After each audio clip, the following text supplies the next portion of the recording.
वक्त में मामलुक राजवंश का संस्थापक कौन था? तो इसका आंसर होगा भाई कुतुबुद्दीन ऐबक। प्रश्न कहाँ पर आया हुआ है देखो भी आप, ये CH सल टायर 1। इसके बारे में कुछ और पढ़े तो देखो भाई, मामलुक वंश राजवंश कौन थे, कौन से राजा थे जो भारत में 1206 से 1290 तक दिल्ली सल्तनत पे गुलाम वंश के सुल्तानों का वो रहा था भी राज रहा था। ठीक है। और जिसके संस्थापक है, गुलाम वंश के संस्थापक कौन थे? कुतुबुद्दीन ऐबक। और एक खास बात तो इनमें थी, ये एक वंश के नहीं थे भाई, और इनके जो पिता थे अलग अलग थे, परंतु क्या है, ये सभी तुर्क थे, इसलिए साथ ही स्वतंत्र माता पिता की संतान थे। इन जो गुलाम वंश था, जो सुल्तानों का जो अलग अलग क्यों माता पिता अलग थे, तो सभी तुर्क के गुलाम थे, किसी का कोई राजा के साथ रहता था, तो उसी कारण इन्होंने आपका वंश बना लिया, इसको नाम दे दिया गुलाम वंश, और इसी को ही ममलूक वंश भी कहते हैं। ठीक है भाई। खालिस्तान की जीत ने भारत में दिल्ली सल्तनत की आधारशिला रखी। तो ऑप्शन देखे, अरबों ने, तुर्कों ने, फ्रांसीसियों ने और अफगानों ने। तो इसका आंसर होगा भाई खालिस्तान में तुर्क। तुर्कों की जीत से न जो कि है भारत में दिल्ली सल्तनत पर नींव रखी थी भाई। ठीक है, क्योंकि 1206 में मोहम्मद गोरी की हत्या करने के बाद, ठीक है, जो वो था यहाँ का गुलाम वंश की स्थापना हुई थी। तो इसका आंसर आएगा बी, तुर्कों ने। इल्तुतमिश का कुतुबुद्दीन ऐबक के साथ क्या संबंध था? तो इसका आंसर आएगा भाई दामाद। इल्तुतमिश जो था भाई कुतुबुद्दीन का ऐबक का दामाद था। ऐबक ने अपनी पुत्री का विवाह इल्तुतमिश के साथ किया था। इल्तुतमिश को गुलामों का गुलाम भी कहा जाता था। क्यों क्यों कहा जाता? देखो भाई, क्योंकि जो ना गुलाम वंश का संस्थापक था कुतुबुद्दीन ऐबक, ये गुलाम था मोहम्मद गोरी का। बाद में इसने इसकी हत्या कर दी, तो ये इसका गुलाम मोहम्मद गोरी का। फिर जो कुतुबुद्दीन ऐबक का गुलाम था इल्तुतमिश। तो इस जो 1206 के बाद जो दिल्ली में सल्तनत हुई गुलाम वंश, उसका कारण ही यही था, क्योंकि ये सभी गुलाम थे, तो इसी के कारण इसे गुलाम वंश भी कहा जाता है। और करें बात इस प्रश्न की बात करें तो इल्तुतमिश का कुतुबुद्दीन के साथ क्या संबंध था? तो वह इसका दामाद था भी। इलबारी वंश या दिल्ली सल्तनत का प्रथम शासक कौन था? तो इसका आंसर आएगा भाई इल्तुतमिश। इल्तुतमिश कौन था भाई? देखो आपको बता दिया, ये गुलाम वंश का शासक था। और इल्तुतमिश इलबारी जनजाति का एक तुर्क था भी। इल्तुतमिश ने सुल्तान के पद की स्वीकृति खलीफा से प्राप्त की थी। भारत में गुलाम वंश का प्रथम शासक कुतुबुद्दीन ऐबक था, जो एक ऐबक नामक तुर्क जनजाति का था। किसने बदायूं 1197 से 98 ईस्वी पर कब्जा करके इल्तुतमिश को वहां के पहले मुस्लिम गवर्नर के रूप में नियुक्त किया? तो इसका आंसर होगा भाई कुतुबुद्दीन ऐबक। कुतुबुद्दीन ऐबक ने 1197 से 98 में ईस्वी में बदायूं पर कब्जा करके इल्तुतमिश को पहले मुस्लिम गवर्नर के रूप में नियुक्त किया। इल्तुतमिश कुतुबुद्दीन ऐबक का गुलाम था भाई। ठीक है। निम्नलिखित में से किसने दिल्ली सल्तनत काल के दो मूल सिक्के, चांदी का टका और तांबे का जीतल चलाया था? तो इसका आंसर आएगा भाई इल्तुतमिश।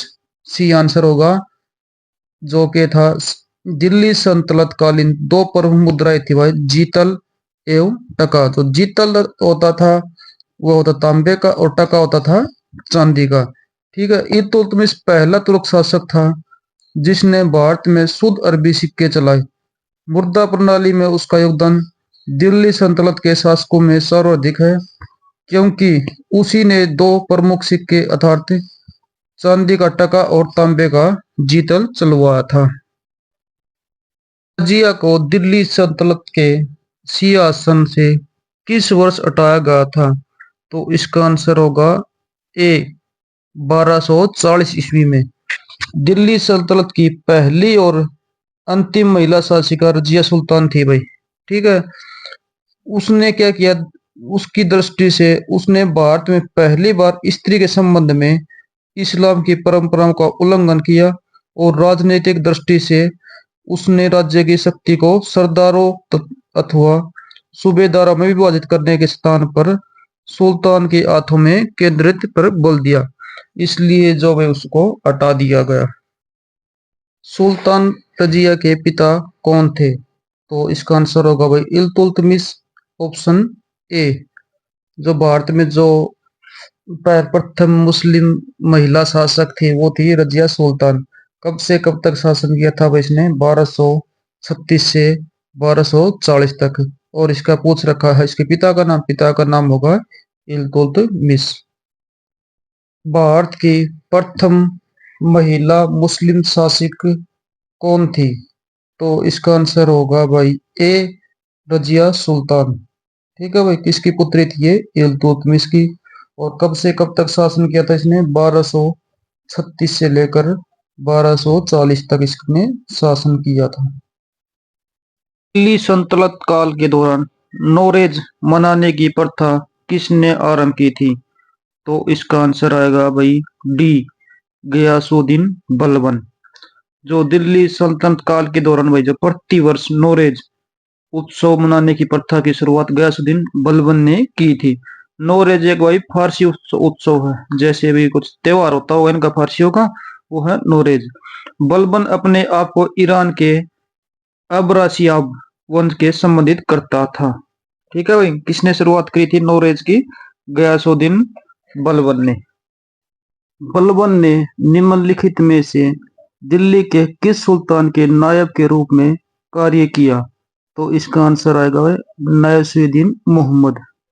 तो गुलाम वंश या मामलुक वंशी जो सुल्तान नयासुद्दीन मोहम्मद के शासनकाल में बलबन को उलुग खां की उपाधि तथा नायब मलिकियत का पद प्रदान किया गया। इसने गयासुद्दीन बलबन को अपना प्रधानमंत्री नियुक्त किया था। बलबन ने 1266 ईस्वी में 1286 ईस्वी तक सुल्तान के रूप में सल्तनत की बागडोर संभाली। इल्तुतमिश की भांति यह भी इलबारी तुर्क था। फौज सुल्तानी का निर्माण किसने करवाया था? तो इसका आंसर होगा भाई सी, इल्तुतमिश ने। फौज सुल्तानी का निर्माण मध्यकालीन सुल्तान इल्तुतमिश ने 1211 से 1236 ईस्वी में करवाया था। फौज सुल्तानी दिल्ली में मेहरौली के निकट एक जलाशय है। इसे हौज शमी या शमी के तालाब से नाम से भी जाना जाता है। तो हौज खास आ जाए या हौज सुल्तानी आ जाए तो इसका आंसर आएगा किसने निर्माण करवाया था? तो इसका आंसर होगा इल्तुतमिश ने निर्माण करवाया था।